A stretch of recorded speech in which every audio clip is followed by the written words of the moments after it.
Hi అండి. ఈరోజు మాత్రం చికెన్ ఫ్రై చేద్దాం. చాలా సింపుల్ అండ్ టేస్టీగా. ఒకసారి మీరు తప్పకుండా ఇలా ట్రై చేయండి. టేస్ట్ అదిరిపోద్ది. ఒక ముద్ద ఎక్కువే కానీ తక్కువ తినరు. అంత బావుంటుంది. చాలా సింపుల్ రెసిపీ అండి. అంటే బ్యాచిలర్స్ కూడా ఇష్టంగా చేసుకునే కర్రీ ఏదైనా ఉంది అంటే ఈ చికెన్ ఫ్రై మాత్రమే.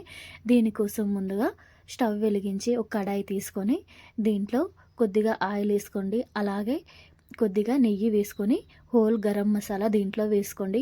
అది కాస్తంత ఫ్రై కాగానే కరివేపాకు, అలాగే సన్నగా తరిగి పెట్టుకున్న పచ్చిమిర్చి ముక్కలు, అలాగే ఉల్లిపాయ ముక్కలు కూడా దీంట్లో వేసుకొని ఒకసారి కలుపుకోండి. చాలా సింపుల్ అండ్ టేస్టీగా చేసుకోవచ్చండి. దీంట్లోనే ఫ్రెష్‌గా నూరుకున్న అల్లం వెల్లుల్లి పేస్ట్ కూడా దీంట్లో వేసుకొని ఒకసారి కలుపుకోండి.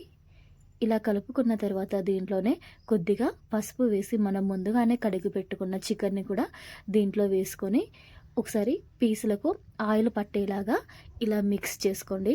ఇలా మిక్స్ చేసుకున్న తర్వాత ఒక 5 నిమిషాల పాటు మూత పెట్టేసుకోండి.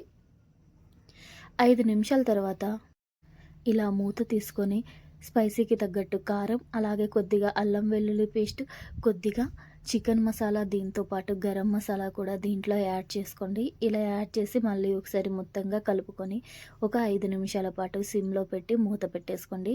ఇలా మూత తీసేసే వరకు చూడండి, చికెన్‌లో ఉన్న వాటర్‌తోనే మొత్తం ఫ్రై అయిపోయింది. దీంట్లో కొద్దిగా ధనియా పౌడర్ కూడా యాడ్ చేయండి. ఇలా ధనియా పౌడర్ కూడా యాడ్ చేసుకొని సరిపడా సాల్ట్ కూడా దీంట్లో వేసుకోండి. చాలా బాగుంటుందండి. చాలా సింపుల్గా చేసుకోవచ్చు. చూసారు కదా ఇలా పర్ఫెక్ట్గా కుక్ అయిపోయిందో. పీస్ కూడా చాలా క్రిస్పీగా చాలా బాగుంటుంది. మీకు ఫ్రై కాబట్టి ఇక్కడ నేను కరివేపాకు వేస్తున్నాను. మీకు ఇష్టం ఉంటే కొత్తిమీర కూడా యాడ్ చేయండి.